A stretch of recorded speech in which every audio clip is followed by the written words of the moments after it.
a huge thank you to Flux from Discord for sending this out for review. Thanks a lot, man. I appreciate it. Hey guys, Josh here, and today we're going to be talking about the Audeze flagship, the LCD-4. But before we get into that, if you haven't caught my last review of the Sennheiser HD800, there's going to be a link down below where you can check that out.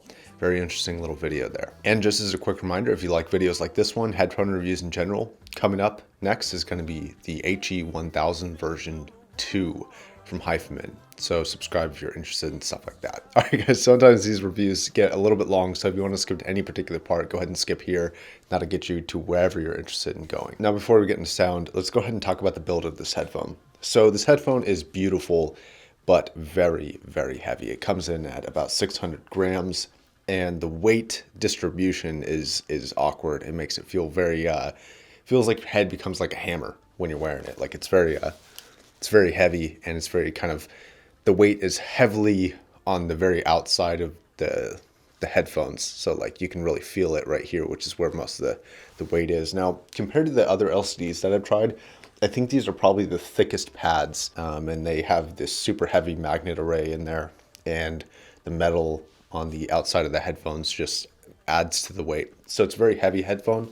Now it's very comfortable in terms of the distribution, the pads, the really lightweight kind of headband. For my head, at least, my head shape and size, it really kind of does a good job of evenly distributing the weight when I'm not moving. But as soon as I move, you get kind of that momentum kind of carrying, and your head's like, whoa, okay, it's a little heavy. It's just like an easier lounging headphone, I guess. I don't know. Now, if you buy the LCD-4 new from Audeze or Amazon right now, it does come with the Ebony wood edition. That's kind of like a rosewood color. I'm not sure exactly what type of wood they have on there, as the webpage for that specific wood type is no longer available, so I don't know for sure. But I prefer that wood over the Ebony edition. I think the Ebony is kind of plain looking, you know, it's just black. There's not really a whole lot of fun behind it. But for certain people, they're going to enjoy that more, and you're kind of getting that black ebony wood look if you buy this new now. The headband is super lightweight. It's carbon fiber. I actually do like that headband structure, especially compared to the headband structure of the old school style. This one is much more comfortable, much better. Same sort of headband structure and feel as on the LCD 2Cs. And then the last thing to mention about the build is it does actually come with a carry case, kind of similar quality to a Pelican case. Very nice case, comes with some little white gloves, and I would have loved to like do some miming things with those gloves, but they're really small. They don't fit my hands. Now let's talk about the power requirements of this headphone. So this headphone actually has an impedance of 200 ohms, which is kind of a weird impedance. I don't see 200 ohms very often. It doesn't really mean anything. I just never see it really. And then it has a sensitivity level of 97 decibels. All right, now let's go ahead and jump into the sound. We'll tackle highs first. If you are allergic to highs, this is a great headphone for you. The treble areas are definitely subdued. Now, that's not to say that they're like unclear or unrefined. They're not. They're very refined. They're very clear. They're even a bit clinical, but they're not very forward towards you. The sound signature and how the treble happens kind of reminds me a lot of the Modhouse Argons, actually. Now, I'm going to say this, and I'm not sure it's going to make sense to people, but it's the best way that I can articulate this. If you were to visualize what you're hearing, it's kind of like looking up into space at night, right? You get this black canvas, so it's a very dark sound. But then you get these stars that are coming through. And even though the canvas itself is black, the stars aren't peeking through in a muffled way. They're very clear, they're very crisp. That's exactly what this sounds like. So it's got kind of this dark, bassy, mid-range kind of over coverage, and then you have these highs that come through, but they're not muffled. They're not, the bass response and the mids don't bloom into the highs at all. So everything is refined. It's just an overall dark picture, but with highs that are peeking through without issue. That's the best way that I can articulate it. Not sure if that makes any sense to anybody. Maybe if you've heard it, that'll make sense. And if you haven't, it doesn't. I don't know, but that's the best way I can describe it. So the highs are, in my opinion, very, very enjoyable. I don't think anybody would put this headphone on and have an issue with the high end. The LCD-3, for whatever reason, just the frequencies that it was playing for the high end really kind of bugged me a little bit. It's not necessarily a bright headphone, but for whatever reason, the highs just kept bugging me just a tad on that headphone, whereas an even brighter headphone, actually a much brighter headphone than DT1990, doesn't bug me at all. So there's a certain frequency range in there that I really have to isolate and figure out why it causes me issues.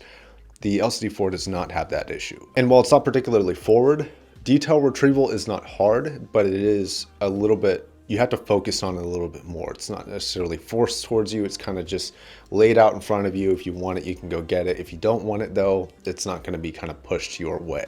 Now, mid-range is excellent. Super, super good. I'm very happy with the mid-range of this headphone. There's something about a large planar that does something for vocals, like the HE1000s, which I'll talk about when I do the HE1000 review. The vocals and the largeness of them and the body of them, just amazing, just so immaculate and really, really good. I would say the mid-range actually blends in really well with the bass response. Actually, that was one of the, there's not really like a transitional sound between the mid-range and the bass that sometimes you get with the other headphones. Like, I guess if I were to describe the difference between like the, just because I'm familiar with it, I'm going to use it for an example, but the DT1990s, for example, the bass response is like it's a different sound than the mid-range. Now it mixes very well together. I think it's different, but it's weird. It's like it's a more saturated sound in the bass than it is in mid-range.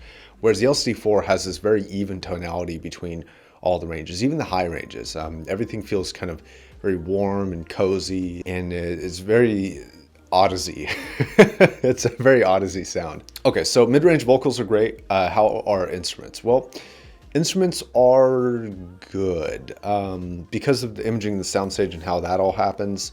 Maybe not the best for like the super clinical people who want like precise location. It's more of a tonally great headphone rather than kind of a positional headphone, whereas the HE1000, spoiler alert, is a very good positional headphone, has great tonality too, but I think the Audeze beats it for tonality. Now, if you look at a frequency response graph, and yes, I know they do differ fairly widely model to model. That's one of the downsides to this, but I enjoyed this headphone. I can't speak for other headphones really. I have to review the LCD-4 that's in front of me. But the bass response seems fairly flat, and it's actually very similar to the LCD-2C in terms of that mid-range and bass response and a frequency response graph. It measures almost exactly the same. And this may be that model to model variation, but for whatever reason, the LCD-2 had more bass than this does. This is definitely cleaner. It definitely goes just as low. Like I can hit 20, 30 hertz and it's definitely just as forward as 70 or 150 or wherever. Now, the reason why I say the 2C has more bass is because it's a little bit more boomy and it blooms out a little bit more. I still think it's good for the price. I think it's a really great bass performance, especially with that amount and how clean it actually is. But the 4 is like on another level of cleanliness for bass response. It's just super tight. It's super clear. It's practically like see-through. It's weird. So the bass response in that headphone is one of the best examples from Audeze that I've heard. But anyways, to just wrap up the bass response, I would say that's bass response done properly. Okay, so imaging and soundstage. They're okay. I would say that the LCD-X, because of the slightly boosted treble comparatively to this, probably has a little bit tighter, more finite imaging, but it's also a more intimate headphone. So the soundstage capabilities are not nearly as wide on the X as they are on the 4, but even as wide as the 4 is compared to like the HE1000 or the Utopia is going to be wider than the 4 is. It's not really one of those headphones that's phenomenal at position. This is a very exceptional tonal headphone rather than a positional one. So if you are considering purchasing this, definitely be aware of that. And I think this wraps me up into the conclusion here. This headphone is for pure, unbridled enjoyment. That's the only purpose for it. You know, it doesn't try and meet frequency ranges. It doesn't try and be the best technical headphone. It doesn't try and be the widest soundstage or the tightest imaging, the most dynamics or whatever. It tries to be a sound that you put on and you just relax to, a sound that you just kick back and just enjoy. And I think if that was their purpose, they absolutely nailed it. And while listening to it, I have to say, I enjoyed it. I really did. Okay, so that being said, $4,000? You're a grown-ass adult. You can choose to do with your money what you will. I'll just leave it there. Okay, guys, I think I'm going to wrap it up. Thanks very much for watching. Real quick, I would appreciate it if you guys would consider supporting me on Patreon. If you like and enjoy what I do, it really does help with shipping and insurance costs for super expensive headphones like this, with the process of people sending in stuff for review like this, so I can continue to bring you reviews of low-end and high-end gear alike. All right, guys, thanks very much for watching. I'll catch you in the next video. I'm gonna hop out of here.